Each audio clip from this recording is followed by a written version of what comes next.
Hello guys, कैसे हो सभी भाई बहनों। स्वागत है राम राम है। मैं आंटी मारवाड़ी अपने यूट्यूब चैनल पर स्वागत करती हूँ। तो आज की कहानी हूँ तो ने जैसी करनी वैसी भरनी, बहुत ही बढ़िया कहानी है, लास्ट तक सुनियो। किसी गांव में दो भाई रहते थे। बड़ा भाई बहुत अमीर था, उसके पास किसी चीज़ की कमी नहीं थी। छोटा भाई बहुत गरीब था, मेहनत मजदूरी करके अपना पेट पालता था। एक दिन दोनों भाइयों में बहस होने लगी। बड़ा भाई बोला, भले का भला नहीं होता, आज की दुनिया में भले की भीख भी नहीं मिलती, इसलिए दूसरे का चाहे बुरा ही क्यों ना हो, पहले अपने भले की बात सोचनी चाहिए। तब छोटे ने कहा, नहीं भैया, कष्ट औरों को तो अपना भला कैसे हो सकता है।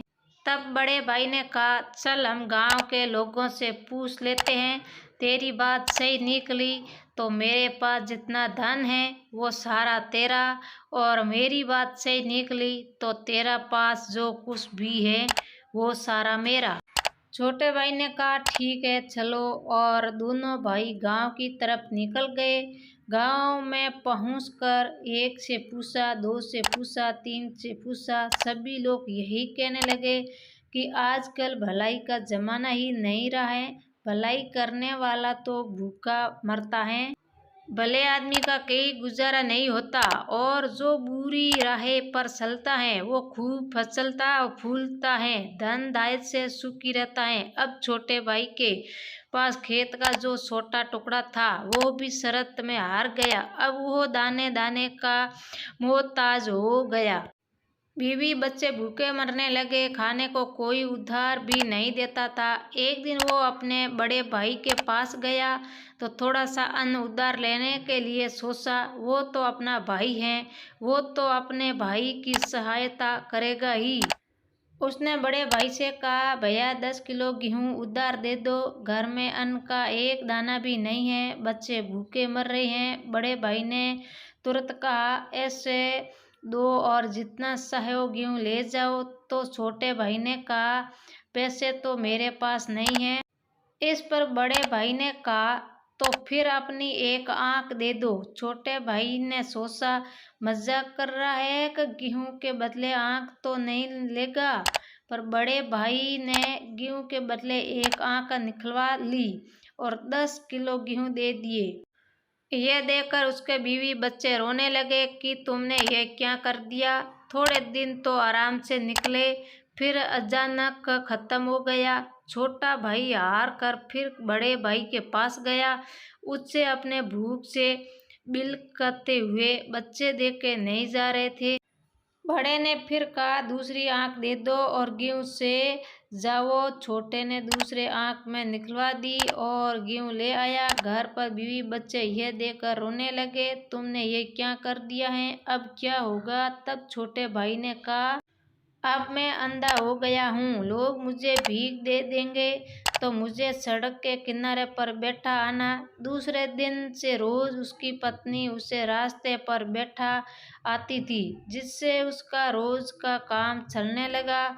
एक दिन उसे बैठे बैठे बहुत देर हो गई और उसकी पत्नी उसे लेने के लिए नहीं आई। उसने बहुत समय तक अपनी पत्नी की राह देखी, फिर जब बहुत रात हो गई तो वो अपने घर की तरफ चल दिया, पर ना देखने के कारण वो रास्ता भटक गया। आखिर उसने सोचा, अब तो यहीं बैठकर रात गुजार लेता हूँ, और आगे चला तो रास्ता भूल जाऊंगा। वो एक पेड़ के नीचे बैठ गया। कुछ समय पश्चात पेड़ से आवाज आने लगी। तभी एक तूफान सा आया। दरअसल यह भूत थे। चारों में से एक उनका सरदार था। भूत बहुत खुराफाती थे, सब एक महीने भर लोगों को सताते थे, और महीने में एक दिन इसी पेड़ पर सरदार सबका हिसाब किताब करता था। आज वही हिसाब किताब करने वाला दिन था। सरदार ने पूछा, हाँ भाई, तुम लोगों से क्या क्या किया है, एक एक करके बताओ। पहला भूत बोला, एक गांव में दो भाई थे, भले बुरे का तर्क हुआ।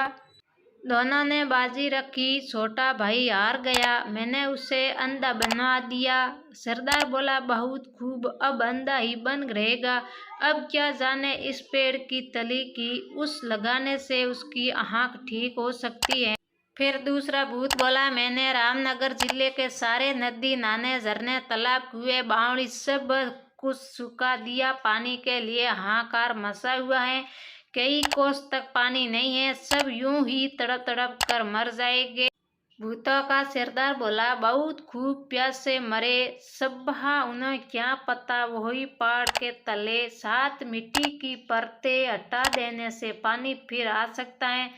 तीसरा भूत बोला, सरदार, राजा की बेटी की शादी होने वाली थी। नगर में खुशियां मनाई जा रही थी, पर मैंने राजकुमारी को गूंगा बना दिया, जिससे उसकी शादी नहीं हो पाई। महल में मातम सा गया है। सरदार ने कहा, वह बहुत खूब, वो गूंगी ही रहेगी। किसी को क्या मालूम, इस पेड़ की झुमती जटा को पीस कर पिला देने से वो बोलने लगेगी। खैर चलो, 1 महीने बाद इसी दिन फिर यहीं मिलेंगे। फिर एक तूफान सा उठा और सारा भूत चल गए। तब तक सवेरा हो गया था। अंधे भाई ने सबसे पहले वहां की ओस ही बूंदे अपनी आंखों पर लगाई। उसकी आंखें लौट आई।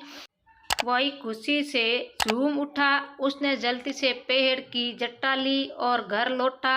उसकी आंखें वापस आ जाने पर सब घरवाले बहुत खुश हो गए। उसने सारा किस्सा अपनी पत्नी को सुनाया और घर से निकल गया और सीधे रामनगर पहुंच। वहां की हालत देखी तो रोने लायक थी। सूख कर धरती फट रही थी। कहीं भी एक बूंद भी पानी नहीं था। हाहाकार मचा हुआ था। उसने पहाड़ के नीचे से 7 परतें निकाली ही थी कि फिर कुएं, तालाब, झीलों में पानी ही पानी हो गया। वहां के राजा ने उसे अपार धन दिया। फिर वो राजा के साथ महल में जा पहुंचा। महल में जाते ही उसने कहा, महाराज, मैंने सुना है कि राजकुमारी गूंगी हो गई है। मैं उससे ठीक कर सकता हूँ। उसने झट से पेड़ की जटा को पीस कर राजकुमारी को पिला दिया और राजकुमारी बोलने लगी तो राजा बहुत खुश हुआ। राजा ने सोने के सिक्कों से उसकी झोली भर दी, गाड़ी घोड़ा दिया और रहने के लिए एक महल देकर परिवार के साथ यहाँ आकर रहने को कहा। छोटा भाई धन से नदा घर लौटा। उसके परिवार में खुशी की नहर दौड़ गई। बड़े भाई ने जब देखा कि उसकी आंखों भी आ गई और इतनी दौलत भी, तो वहाँ ईर्ष्या से जलने लगा। उसने छोटे भाई से माफ़ी मांगी और आग्रह किया कि उससे भी राज बता दे। छोटे भाई को दया आ गई। उसने सारा राज बड़े भाई को बता दिया। रात जाकर बड़ा भाई भी उसी जगह में गया, उसी पेड़ के नीचे बैठा। फिर वही तूफान आया और भूतों की आवाज़ आने लगी। लेखा जोखा होने लगा। भूत कहने लगे, जो किया कराया था सब पर पानी फिर गया। जरूरत किसी ने अपना भेद सुन लिया। भूत जब पेड़ से उतरे तो बड़े भाई को बैठा पाया। बस फिर क्या था, झट से उसका गला घोटा दिया और बड़ा भाई वहीं पर मर गए। तो दोस्तों, इस कहानी से हमें ये सीख मिलता है कि भला करने वाले के साथ कभी बुरा नहीं होता। वो बुरा करने वालों के कर्मों का परिणाम देर सवेरे उसके सामने जरूर आता है। मनुष्य को हमेशा दुष्ट रहना चाहिए। जो ज़्यादा लालच करता है उसका हाल बड़े भाई के समान होता है। तो भाई और बहनों, अपन कैडी कहानी लगी जरूर मैंने कमेंट करन बताइयो और कहानी ज़्यादा से ज़्यादा शेयर कर दियो और लाइक करियो, सब्सक्राइब करियो। बहुत बहुत धन्यवाद है भाई और बहनों सब नहीं।